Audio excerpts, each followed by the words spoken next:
It's time to create a profitable, scalable, and sustainable studio for yourself and your students. Welcome to Dance Studio Empire. I'm Jen, dance studio owner for 30 years, running multiple locations with over 1,000 students, dance business coach turned mastermind mentor for dance studio owners, creatives, and leaders like you.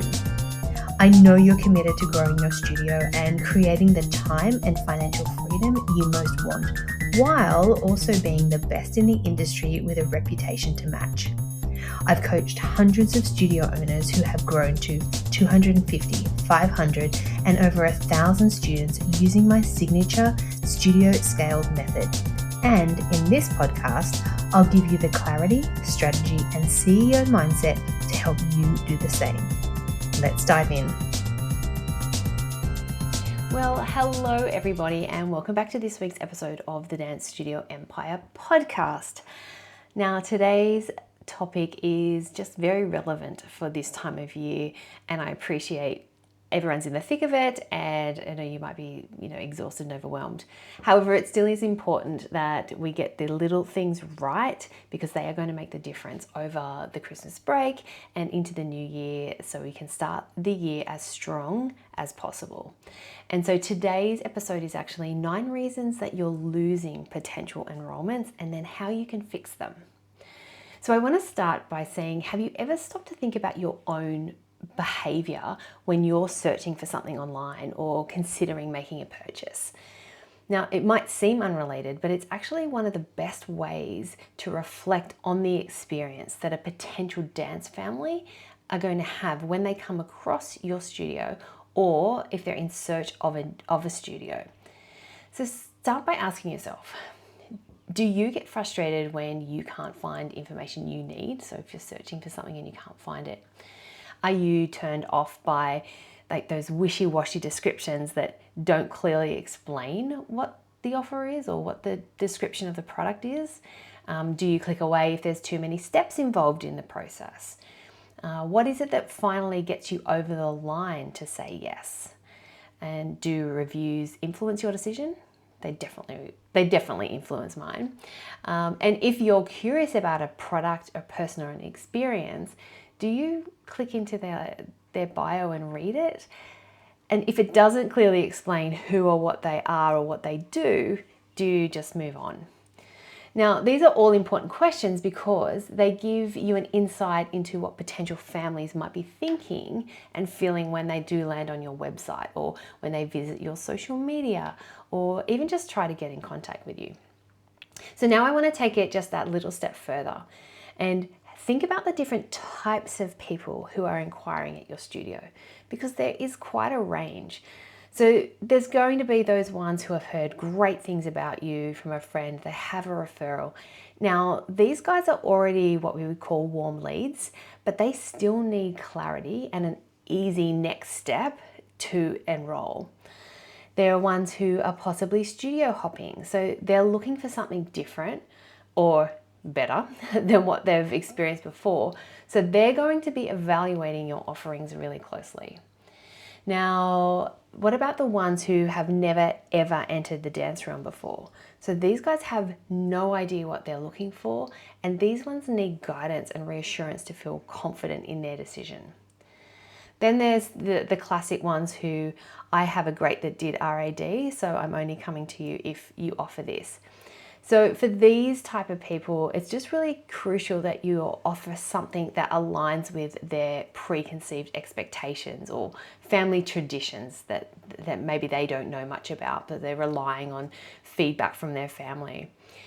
Then there's the ones who love the drama, love the comps, love the high intensity of dance. So they're seeking a specific vibe, a specific energy, and an ambition in a studio.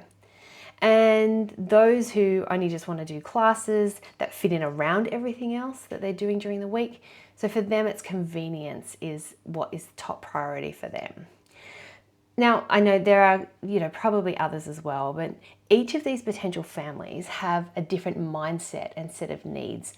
But the one thing that they all share is that if they feel confused, disconnected, or overwhelmed at any point in their journey, they simply won't enroll or they'll look elsewhere. That's why today we're going to break down the 9 most common reasons that parents aren't enrolling or even reaching out, and how you can fix them. So by addressing these barriers, you're not only going to make your studio more welcoming, but it's also going to create an easier and more enjoyable experience for families, no matter which category they fall into. All right, so the first one is unclear messaging on your website. Now, your website is your studio's first impressions, and people are still searching Google for things. Even if you are told differently, it is still coming up that they are searching. And if parents can't immediately figure out who you are, what your offer is, and how to get started, they're just going to click away. So why does this matter? A confused mind won't buy. You've probably heard that before. But parents just need to see clear, compelling messaging that answers their biggest questions right away. So what do? You want to simplify your website's messaging. You want to focus on who you serve, what makes you unique, and how parents can enroll. Avoid overly complicated language or like dance-specific jargon that might alienate new people coming. It's just something that we just do because it becomes our bread and butter. We are speaking all the time in dance-specific jargon. But to someone who doesn't know what we're talking about, they're not going to be interested in that and they're going to move on because it's easier than asking the question, what does that mean? All right, the second one. There's no easy way to contact or find out information. Now, parents are busy, and if they can't find your information quickly or get the answers to the questions, they're going to move on fast. So why does this matter? Parents just expect convenience now. So if it's hard to contact you, then they're going to assume that working with your studio will also be difficult. What can you do? It could be as simple as adding clear contact buttons on your website, on your socials. It could be having a frequently asked questions page and multiple ways to get in touch with you. So whether phone, email, or even a live chat feature if that's a possibility as well. All right, third one is a lack of connection with the studio owner. Parents want to know the person behind the business. Now, if they can't connect with you, they may hesitate to trust your studio with their child. And this matters because connection builds trust. So parents are more likely to enroll if they feel like they know you and they like you. So what can you do? You can share an authentic video of yourself on your website and social media, introducing and talking about your studio and your mission and your passion for teaching. It's also essential for great SEO to have a YouTube video on your homepage of your website as well. So yeah, get brave. Let's do this. Okay, number 4 is a lack of a clear path for new families. So parents, especially those who are new to dance, will often feel overwhelmed by the process of getting started. If your studio doesn't offer a clear step-by-step path for new families, they might feel lost or unsure about what to do next. And again, put yourself in a position where you're inquiring about something that you don't know anything about. What's the process like for you? How do you respond to information if you don't know what's going on? Why does this matter? It matters because parents need to feel guided and supported, especially if they're unfamiliar in the dance world. So without that clear onboarding process, they may hesitate or give up entirely. And honestly, if you're like me, I just don't have time or the want to try and sort it out. I just want to be told. I just want it to be here, follow this step-by-step process, do as I say, and get the job done. Like, that's personally for me. So think about that in the sense of someone new coming into your studio. All right, what can we do? You could create a new to dance section on your website with just a simple instruction on how to get started. You could provide clear steps like how to book a trial, meeting the team, or touring the studio, and then follow up with new families after their first interaction to answer any of those lingering questions, and then that'll encourage another form of connection and then hopefully move into enrollment. All right, number 5. Confusing or overwhelming class options and timetable. Okay, A complicated or an unclear schedule can overwhelm parents and can make them feel unsure about what's best for their child. Over the past several weeks, I have been working with many studio owners on their timetables because, as you know, this is just that time of year. And the process for them starts with them sending me their current timetable. And I have to say, and this is with all the love, that when I would look at some of these timetables, it was so overstimulating and confusing, I couldn't even process the info. And I know what I'm looking for. So imagine someone who doesn't, which, let's be honest, would be most people inquiring for the first time. So if it's too hard, they're going to look for their next option. Why does this matter? Simplicity sells. If parents can't easily figure out where their child fits, they just won't enroll, or they won't even inquire because it's too hard. They haven't got time for this. So what can you do? Just simple things. Use clear labels on your classes. Like you could say beginner ballet or preschool tap, and then have options of saying ages 5 to 7 or years 4 to 6, sort of explain it for them. And like I said earlier, if you could have like a start here section on your website and walk them through the process. Now, if you're a bit techie and you're a bit clever, you could do a screen recording as well and upload that onto your website. Another way to give them that visual about what to do is it's going to be soaked up by them, that is for sure. All right, number 6 is a lack of social proof or unclear online reviews. Now, parents want reassurance. Parents want reassurance that they're making the right decision when choosing your studio. Without visible testimonials, reviews, or success stories, they may hesitate. Worse, if your reviews are unclear or negative, it could actively discourage families from reaching out. So why does this matter? Social proof is one of the most powerful tools to build trust and validate your studio's quality. Positive reviews and testimonials will act as endorsements from other people, giving parents then the confidence to enroll. And again, as I said, this plays a big part in me when I'm looking at buying something or investing in a service of some sort. So what can we do? Proactively just ask happy families to leave reviews on platforms like Google and Facebook and make it easy for them. Have QR codes that will send them directly there. Have them in the program of your concert. Have them up on the big screens where they can just QR code in and leave and just ask. You have to ask. The next thing you want to do is just display testimonials prominently everywhere on your website, on social media. Post them regularly. Talk about them. Try and think about different ways of doing them. If you listen to an episode that I did a couple of weeks ago, I talked about some different ways of looking at thinking outside the box of marketing, and doing testimonials was one of those. So you can check that out if you want some ideas. But also going back to even those reviews that might be negative, I know that is something that you can't control. You can't control what anyone does. We've had that experience ourselves where someone not even related to the studio just reached out and started putting negative reviews on and saying all this untrue stuff about us.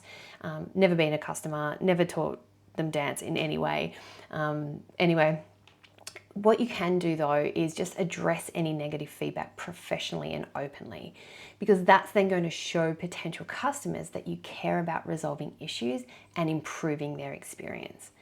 And in most cases, when you're reading reviews and if you see a negative review, you can pretty much assess where the headspace of where someone's coming from. And generally it's not reasonable. Sometimes it is for sure, but in a lot of cases it's not. So if you can just respond in a kind but positive way and just address it, then it's certainly going to help you. All right, moving on to number 7. There are no clear incentives to enroll now. Sometimes people need a little push to take action. Without urgency, they might procrastinate indefinitely, and we do not want that.